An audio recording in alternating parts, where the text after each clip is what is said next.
Alright guys, third day of fishing with off the dock charters. I didn't even have time to jig this one. I was on the fall. Oh, halibut! Hey! Whoa, look at him go! Yeah, he's feisty, huh? He's a man now. He's a keeper, right? Yeah. That's true. Do you guys have a minimum size limit? Nice. That's the smallest halibut of the trip, but he'll eat. They eat just the same. We fish these in Florida, vertical jigs, slow pitch jigs. It's funny to see the different styles of jig from coast to coast, but it's all kind of the same principle. You kind of work it up and down, and as this flutters down, they just think it's an injured herring or sardine or bait fish or whatever it is, squid. In the box. So we're fishing an underwater mountain, and the rockfish kind of just like snapper grouper, they're on top of the structure, and then the halibut, flounder, species like that are around the base of it in the sand. Oh, pull, buddy, pull, pull, pull, pull. I think this is some of the funnest fishing we've done so far. On the bait caster, on the jig, you get a really explosive bite. You just feel that thump on bottom. If I have a chance to do that, I'm a happy man. Leave it to you to have this on the You see color? No? It's, oh, is it? Oh, it's a lingcod. Little lingcod. Alright, here, let me. Got me with the big head shake. This guy's probably a 5-6 pounder. Brookie and I got a 50 pounder 2 days ago on this boat. They gotta be 3 feet long to keep, and he's about 1.5 feet short. So that's why I like doing this so much. This is the third species we've caught on this very jig. Halibut, lingcod, rockfish, and many more. You see that, Brooke? That one finally stuck. It's like every single time. Oh, pull, pull, pull. Oh, this one's gonna pull drag. Oh yeah. Rip and drag. Yeah. I mean, like the first one I got. You can make a decision on your second one. I'll release them. I don't care. Honestly, even if I didn't keep another one, I enjoy catching them. Yeah, no, that's what I'm saying. You can catch as many as you want, turn them loose. Yeah, there's a bunch of them down there. Oh yeah. I mean, we already have 40, 50 pounds of halibut in the box at J-Dock, so I'd rather release them and keep catching them. Catching that mono. Yep. Yeah, he's there. He's there. Real. Got him, Brooke. Oh, this is a good one. Yep. He's gonna be a halibut. Oh, they got in America? I got one. You can't let the Florida folk beat you up, Team Alaska. What are you guys doing over there? Well, I'm still waiting on my line. We're just being kind and giving you guys a chance. Oh, okay. Because we live here. We're here with Southern hospitality. Thank you. Appreciate it. Yeah, no worries. But when you guys are done, we'll take over. Okay. Would you call these small ones schools? Chickens. Chickens. Call them chickens. Chickens. The big ones are barn doors. No. Schoolies, chickens, unders. No, you go chickens, thunder chickens, turkeys, and then hogs. I killed a mega. Alright, let's spread out a little bit. So I got color. what we got? Halibut. Big No, it's a little guy. It's a baby butt. We'll turn them loose. Aw, baby butt. Okay, just point your line to me. Little micro ping pong battle. See ya. So when we go on these trips, Brooke and I usually make 2 videos, and you guys never see my catches in her videos, and you never see her catches in my videos because we're trying to keep it different for you guys. But Brooke wants you guys to know that she can still fish, so she's going in this video. Right, babe? This is true. What do we got over there? Yep. But make sure to still watch my videos because I caught some epic fish on this trip as well. So link in description so you can watch my videos too. Please. Fishing in Alaska seems easy, but I think the right word is more fruitful. I think that since it doesn't get hit so much, and you got to think that the city of Seward or the town of Seward only has a population of 1,500 people the majority of the year, and then in the summertime it's 10,000 people, so not a lot of people fish these waters unlike back home, so there's just a lot of fish to go around. So you can catch them on cool different techniques like this. And you can't fish all year long. Pull, be a big Howie. Sometimes you got to get hit like 7 times in a row before you stick one. especially with Bonnie, who got a lot of stretch in the line, and halibut got small, awkward mouths for a jig like this, and that jig is fluttering down there, so they got to catch it. So this is all on one drift. We've probably caught, I don't know, 10, 12 halibut between all of us on one drift, all fishing artificial.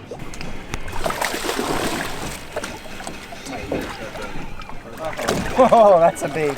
Ping pong paddle. See ya. Perfect release. Put the up over there. Release over there. Look at him swim down.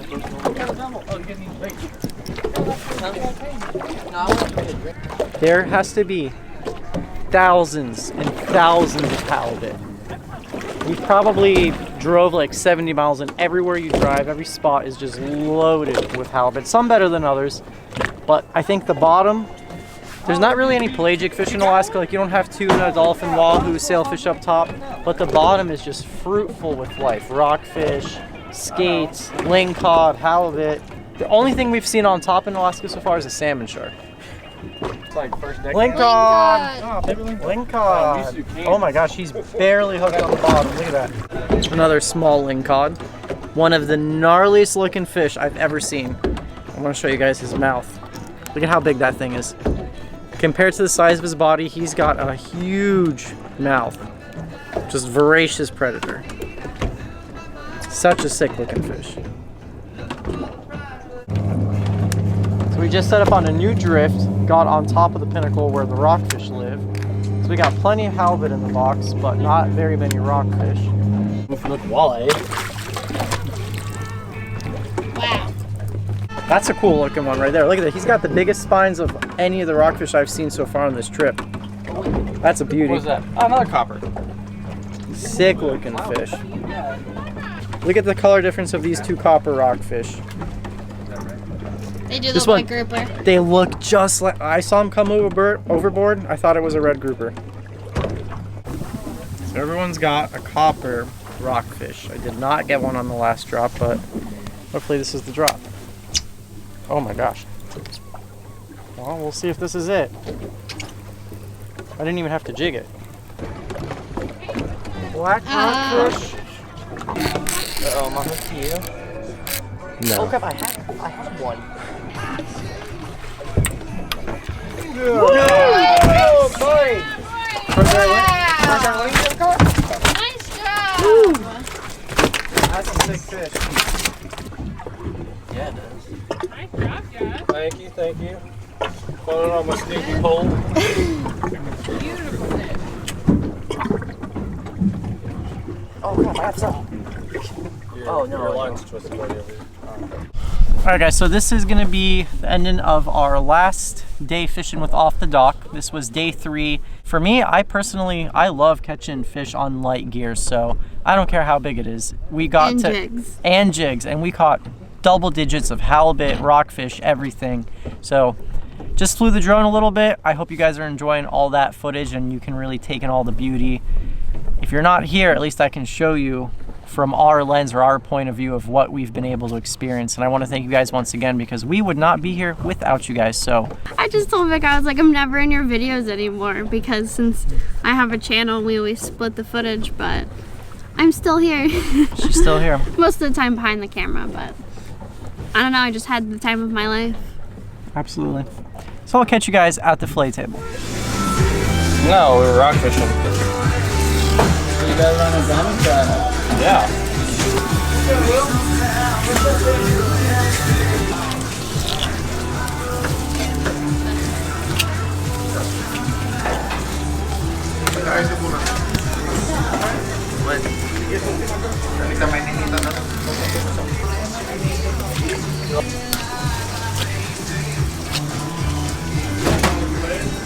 I had to show you guys this. So I don't know if I've ever showed you in my videos, but in Brooke's videos, anytime we get scallions at the grocery store, I save the roots for her. She usually puts them in a little bowl like this with water, and that's all they need to grow. Then when they mature a little bit more, she takes them outside, puts them in the soil, and check this out. This is one of our bigger ones that we have in the backyard, and I plucked it today. I had to show you guys this. It's very thick. It's like a 2-ounce scallion. This thing is legit. That's what happens when you plant them in the dirt and then fertilize them. They grow, baby. So we got scallion, and for tonight's dinner, we're gonna do a little halibut chowder. So I just pulled out 2 pieces of halibut. This is for another day. This is actually for tomorrow, but I'm gonna pull it out today because Brook and I are leaving for Alaska, or Brook and I are leaving for Mexico next week, and I'm trying to crank out as many videos and as many dinners as possible. But if you guys come over here for our halibut chowder, the way I'm starting it is I have some bacon rendering down right now.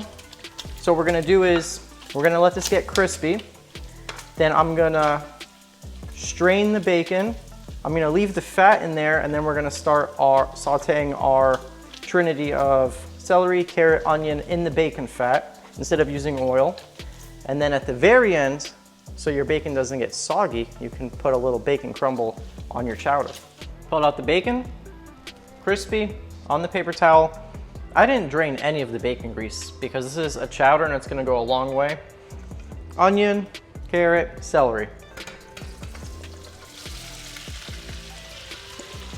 If you guys have been liking these Alaska videos, which I loved making for you guys, and seriously thank you once again for allowing Brook and I to go up there and living out this job that we get to call a dream, or this dream that we get to call a job, like the video and subscribe if you haven't already. So it's been about 15 minutes. Vegetables are sauteed, nice and soft. Okay, what we're gonna do now, I'm gonna make a little hole in the middle. I got about a whole head of garlic. I'm gonna go in. We're just gonna wake this up a little bit. I do wanna save some of this garlic because I'm gonna make a homemade garlic bread. But we're just gonna cook this garlic down for about a minute or so until you can really smell it. There's a lot of good smells going on right now. Just picture this in your head right now, behind the computer screen. Bacon, garlic, fresh celery, onion, and carrot, all mixed together. It smells good.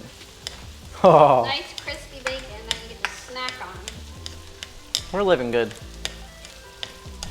I don't have any clam juice or clam stock, which is what I would want for a seafood or type chowder, or a fish stock, but I don't have any, so we're just gonna go with some chicken stock instead of water because, you know, chicken stock has flavor, at least.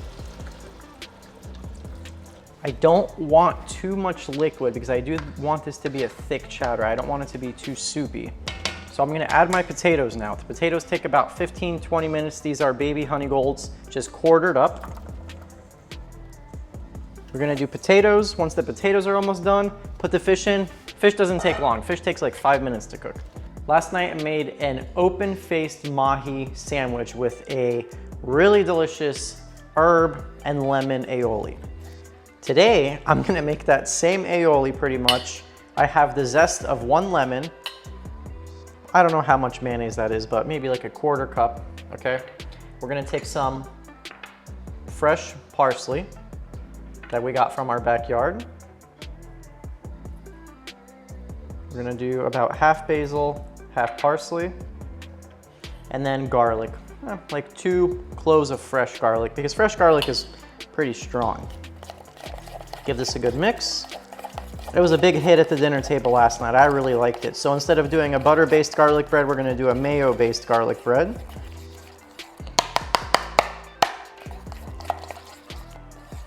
This right on our, this is a baguette that's been split right down the middle.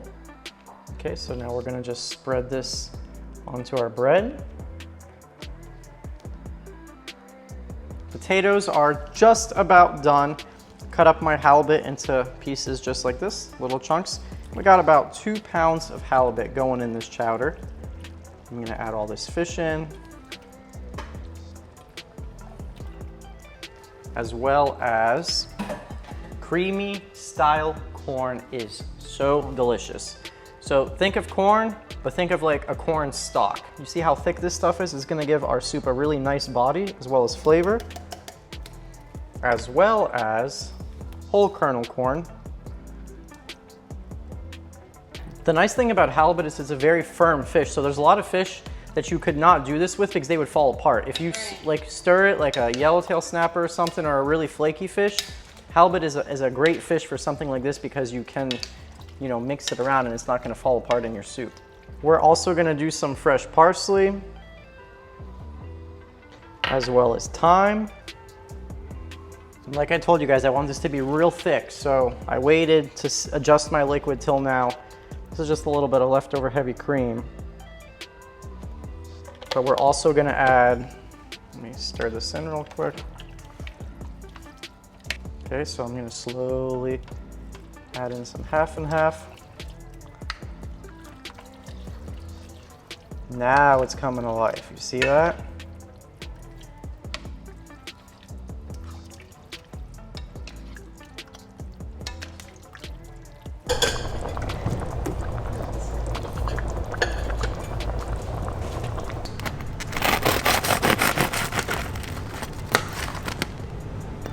Big, meaty, and just full of good stuff in here. We got the potatoes, corn, celery, carrot, onion, and all those delicious big chunks of halibut in there.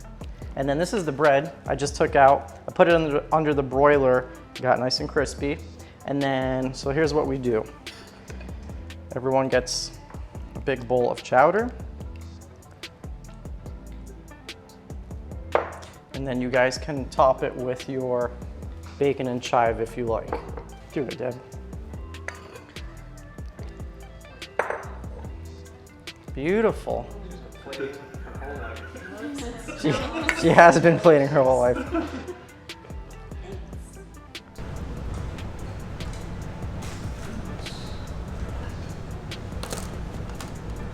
Okay, so I don't know if we've ever done fish chowder before, have we, Vic? Clam chowder, that's it. I know you make clam chowder, but I think this was the first fish chowder we've ever done. Yes. And it was very, very delicious. I thought the fish was perfect in there. Even though it did fall apart more than just the cubes that Victor had originally cut it into, it was still like hearty to eat. And it was really delicious. The entire thing together was very filling, but really, really delicious. So I really enjoyed the fish chowder. I love chowder, so that was a phenomenal take on fish chowder. And I also like that it's a meal in a bowl. It's not like, usually for me it's like broth with like a couple pieces of something in it. But like that, like you feel full like after eating it. So well done. Yeah, that was true. I feel like a lot of times if you get like soup or something, it's mostly broth, and that was just like all ingredients, which was really good.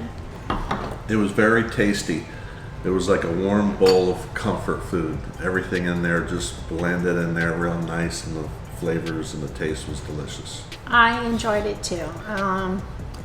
Like they said, every bite was full of vegetables, and the little pieces of fish were perfect, not overpowering and big. They were and not fishy or anything. It was really flavorful and delicious, and I love the bacon. You made it better. It was delicious. Loved it. All right, guys. Thank you. And thank you guys for watching, and huge shout out once again to Johnny from Off the Dock Charters. If you guys are ever in the Alaska area or planning a trip, check them out. I'm gonna have all of their information linked below.